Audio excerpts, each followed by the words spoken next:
Have you ever noticed how easily you can sense what someone else is feeling, yet struggle to recognize when their emotions have become your burden? Empathy is a remarkable human capacity, but without healthy boundaries, it can quietly turn into emotional exhaustion. The ability to understand another person does not mean you are responsible for carrying their pain. In fact, one of the most important parts of emotional intelligence is learning where another person's emotions end and your own begin. Today, let's explore 7 boundaries that can help highly empathic people protect their emotional energy without losing their compassion. One of the most important boundaries an empath can learn is the ability to separate their own emotions from the emotions of the people around them. This sounds simple, but in practice, it can be surprisingly difficult. When you are highly attuned to other people, you may notice subtle changes in someone's voice, facial expression, body language, or mood. You sense tension before anyone says there is a problem. You walk into a room and immediately feel that something is different. This sensitivity can be a valuable form of social awareness. But without self-awareness, it can also become emotionally exhausting. Think about what happens when someone close to you is anxious. You may begin feeling anxious yourself. When someone is angry, you may become tense. When someone is disappointed, you may immediately feel responsible for making things better. Over time, you may start carrying emotions that did not begin inside you. Psychology has a concept that helps us understand this experience: emotional contagion. Human beings naturally influence one another's emotional states. We unconsciously pick up signals from the people around us, and our own nervous system can respond to those signals. This is part of what allows us to connect with others. But there is an important difference between understanding someone's emotion and absorbing it. Self-awareness creates that difference. The next time you suddenly experience a strong emotional shift, pause before assuming the feeling belongs to you. Ask yourself, what was I feeling 5 minutes ago? Then ask, what happened just before this emotion appeared? And finally, is there something happening in my environment that I may be responding to? These questions create a small space between stimulus and reaction. In that space, you begin to recognize your own emotional experience instead of automatically taking on someone else's. This doesn't mean becoming cold or emotionally distant. In fact, healthy emotional boundaries can make empathy more effective. When you can remain grounded in your own emotional state, you are better able to listen without becoming overwhelmed. You can understand someone's pain without making it your own. You can offer compassion without losing your sense of stability. Real emotional intelligence isn't about feeling less. It's about becoming more aware of what you are feeling, where it comes from, and what you choose to do with it. The goal is not to close yourself off from other people's emotions. The goal is to remain connected to others while still staying connected to yourself. One of the most difficult lessons for an empath to learn is that caring about someone does not mean becoming responsible for everything they are going through. When you are deeply sensitive to the emotions of others, it can feel natural to step in whenever someone is struggling. You want to help.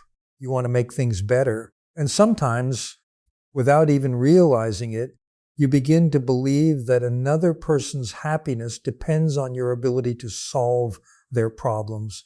This can begin in very subtle ways. A friend calls you every time they are upset, and you always answer. Someone repeatedly makes poor decisions, and you keep trying to rescue them from the consequences. A family member is constantly unhappy, and you feel guilty whenever you are not available to comfort them. Eventually, their emotional problems begin to occupy your thoughts, even when they are not around. This is where empathy can become confused with responsibility There is a profound difference between supporting someone and carrying them. Support says, I am here with you. Carrying says, I must fix this for you. The first creates connection. The second can gradually create emotional exhaustion. Emotional intelligence requires us to recognize this difference. Every adult has a degree of responsibility for their own choices, emotions, and behavior. We can offer encouragement, listen with compassion, and provide support when someone genuinely needs it. But we cannot make another person change. We cannot make them heal before they are ready. And we cannot take responsibility for choices they continue to make. For an empath, accepting this reality can be uncomfortable. You may worry that setting limits means you are abandoning someone. You may fear that saying no makes you selfish. But a boundary is not a rejection of compassion. It is a recognition of what is actually within your control. You can control how you respond. You can control how much time and energy you give. You can decide whether a conversation is productive or whether you need to step away. What you cannot control is another person's willingness to grow, communicate honestly, or take responsibility for their own life. Sometimes the most compassionate thing you can do is allow another person to experience the natural consequences of their decisions. That does not mean you stop caring. It means you stop interfering with a process that belongs to them. When you release the belief that you must save everyone, something changes inside you. You begin to experience relationships with greater freedom. You can listen without feeling obligated to fix. You can offer help without feeling responsible for the outcome. And you can care deeply while still protecting your own emotional energy. The purpose of empathy is not to carry everyone else's pain. It is to understand another person's experience while remaining grounded in your own. Sometimes the healthiest form of compassion is not rescuing someone from their struggle, but trusting that they are capable of finding their own way through it. There are relationships that leave you feeling connected, understood, and emotionally renewed. And then there are relationships that seem to leave you feeling tired before the conversation has even ended. For an empath, recognizing the difference can be difficult because your natural instinct may be to focus on what the other person needs rather than noticing what the relationship is doing to you. You may have someone in your life who always seems to need your attention. They call when they are upset, expect you to listen, and repeatedly bring the same problems into your conversations. You offer understanding, you offer advice, you make yourself available, but when you need support, the relationship suddenly becomes quiet. Over time, you may begin to realize that the connection has become emotionally one-sided. This is where an important boundary becomes necessary. You have to decide who has access to your emotional energy. That doesn't mean judging people or becoming cold. It means developing enough self-awareness to recognize patterns. Notice how you feel after interacting with someone. Do you feel calm and respected, or exhausted and emotionally overwhelmed? Do you feel free to express your own thoughts, or do you constantly monitor the other person's mood? Are your boundaries respected when you say no, or do you experience guilt, pressure, or manipulation? These questions can reveal something important about the quality of a relationship. Sometimes emotionally draining relationships are not obvious at first. They may begin with genuine care and gradually become unbalanced. You become the person everyone turns to, and because you are capable of listening, people may assume you will always be available. But being emotionally available does not mean being endlessly available. A healthy boundary might sound simple. I care about you, but I don't have the emotional capacity to talk about this right now. Or perhaps I can listen for a little while, but I can't take responsibility for solving this problem. For someone who is highly empathic, saying these words can feel uncomfortable.